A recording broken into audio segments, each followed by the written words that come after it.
A primeira carta, a segunda carta, a terceira carta, a quarta carta, quinta carta, sexta carta, sétima carta. Essa é a ordem de distribuição das cartas do tarô na mesa durante a leitura.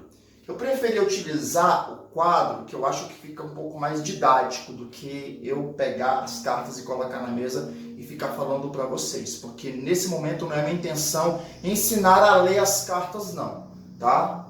Esse método você consegue lê-lo de acordo com o conhecimento que você tem. Cada tarólogo vai aplicar nesse método aqui o conhecimento que já foi adquirido com o tarô.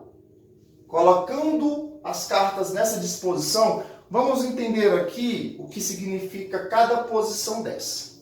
Temos aqui, depois que você distribuir as cartas, a forma de leitura e representação é a seguinte. Essa primeira coluna, as três cartas que compõem essa primeira coluna, representa aqui, ó, o consulente. A pessoa que foi buscar o seu atendimento. Não interessa se é homem ou se é mulher. Tem tarólogos que gostam de, não, a primeira coluna é sempre do homem, a segunda coluna é sempre da mulher. Eu não faço dessa forma. Eu oriento que seja a primeira coluna sempre do consulente, por quê? Se você estiver analisando o relacionamento entre duas mulheres, como é que fica? E se for o relacionamento entre dois homens, como é que fica? Lembrando que o relacionamento pode ser afetivo amoroso, familiar, profissional e interpessoal.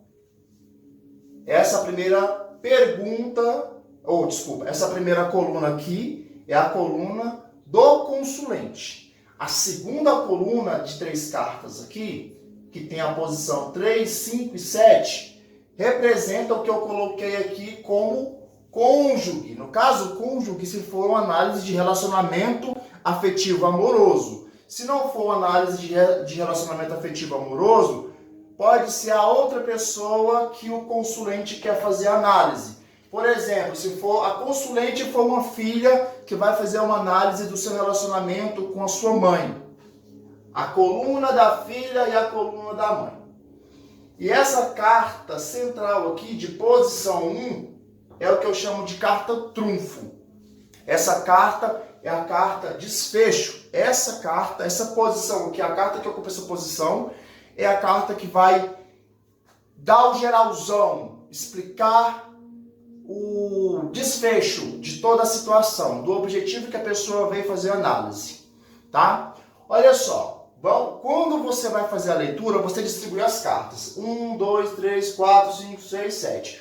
Como que eu leio isso, Robson? Você já sabe que a primeira coluna fala do consulente, a segunda coluna fala do cônjuge ou da pessoa ao qual o consulente veio buscar, e o centro aqui é o desfecho.